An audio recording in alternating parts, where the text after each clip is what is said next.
बाकी सगळा काळ हाताची घडी तोंडावर बोट. 6 वर्ष गेली. जनहिताची एक जागा 6 वर्षासाठी अडकून पडली.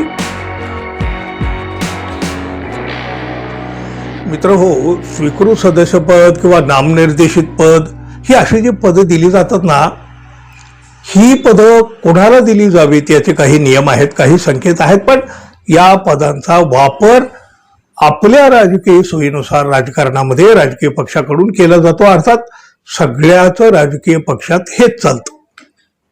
हो, न्यायदानासारखं पवित्र काम करणाऱ्या सर्वोच्च न्यायालयाच्या सरन्यायाधीशांना सुद्धा निवृत्तीच्या नंतर राजकीय पदाचं मोठं आकर्षण असतं. आणि भाजपच्या सत्ता काळामध्ये तर हे आकर्षण अधिक वाढलेलं आपल्याला दिसलेलं आहे.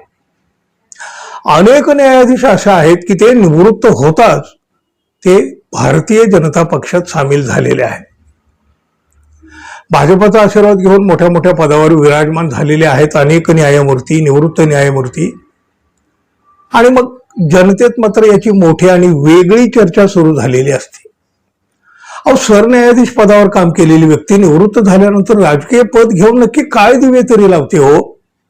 आता बघा, सर्वोच्च न्यायालयाचे माजी सरन्यायाधीश रंजन गोगोई यांचा राज्यसभा सदस्यत्वाचा कार्यकाळ आता संपला. न्यायमूर्ती गोगोई यांनी 16 मार्च 2020 रोजी नामनिर्देशित सदस्य म्हणून त्याची राज्यसभेवर नियुक्ती करण्यात आली होती. अर्थात भाजपाने त्यांना राज्यसभेवर पाठवलं होतं.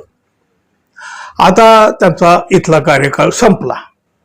राज्यसभेचे कामकाज सुरू झाल्यानंतर अध्यक्ष CP राधाकृष्णन यांनी या न्यायमूर्ती गोगोई यांच्या विधिविषयक अनुभव आणि योगदानाची प्रशंसा करीत त्यांना पुढील वाटचालीसाठी शुभेच्छा दिल्या आणि निरोपाची औपचारिकता पूर्ण केली. या माजी सरन्यायाधीशांनी भाजपचा आशीर्वाद घेऊन हे पद मिळवलं. पण त्यांनी या पदाचा नक्की देशासाठी, जनतेसाठी काय उपयोग करून घेतला हो? एवढं मोठं पद म्हणजे हे फक्त शोभेसाठी, मिरवण्यासाठी आहे का हो? हे रंजन गोगोई निवृत्त झाले, पण त्यांना राज्यसभेवरच का म्हणून पाठवलं होतं असा प्रश्न सुद्धा उपस्थित झाला. माजी सरन्यायाधीश रंजन गोगोई यांनी आपल्या संपूर्ण कार्यकाळामध्ये संसदेत एक प्रश्न सुद्धा विचारलेला नाही. तब्बल 6 वर्षाच्या काळात त्यांना एक प्रश्न सुद्धा संसदेत विचारावासा वाटला नाही. 6 वर्षात त्यांनी फक्त एकदाच चर्चेत भाग घेतला आणि तिथंही वाद निर्माण केला होता. 6 वर्षाचा प्रदीर्घ काळ, पण कुठला प्रश्न विचारला नाही किंवा एखादं खासगी विधेयक मांडलं नाही. राज्यसभेतली त्यांची एकूण हजेरी सुद्धा 53% आहे. आणि बघा, त्यांनीच एका मुलाखतीमध्ये काय म्हटलं होतं, ऐन कोरोनाच्या काळामध्ये आपली राज्यसभेवर नियुक्ती झाल्यामुळे संसदेच्या कामकाजामध्ये जास्त काळ भाग घेऊ शकलो नाही. आता त्यांचं हे समर्थन, लंगडं समर्थन किती योग्य आहे, कसं आहे बघा.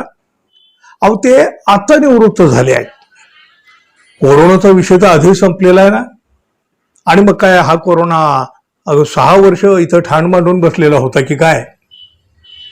6 वर्षात त्यांनी एकदाच म्हणजे ऑगस्ट 23 मध्ये संसदेनं मंजूर केलेल्या दिल्ली सेवा विधेयकावरील चर्चेमध्ये न्यायमूर्ती गोगोई यांनी भाग घेतला. राज्यघटनेच्या मूळ पायावर चर्चा होऊ शकते हा चर्चेचा विषय असून त्याला कायद्याचा आधार आहे असं गोगोई यांनी त्या विधेयकावरील चर्चेत भाग घेताना म्हटलं होतं.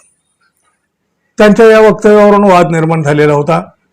6 वर्षात एकदाच बोलले आणि त्याचाही वाद झाला. बाकी सगळा काळ हाताची घडी तोंडावर बोट. 6 वर्ष गेली. जनहिताची एक जागा 6 वर्षासाठी अडकून पडली. मग ही खासदार होण्याची हौस की मग ही खुमखुमी? कशासाठी सर्वोच्च न्यायालयाच्या निवृत्त सरन्यायाधीशांना निवृत्तीनंतर अशी पदं दिली जातात हो?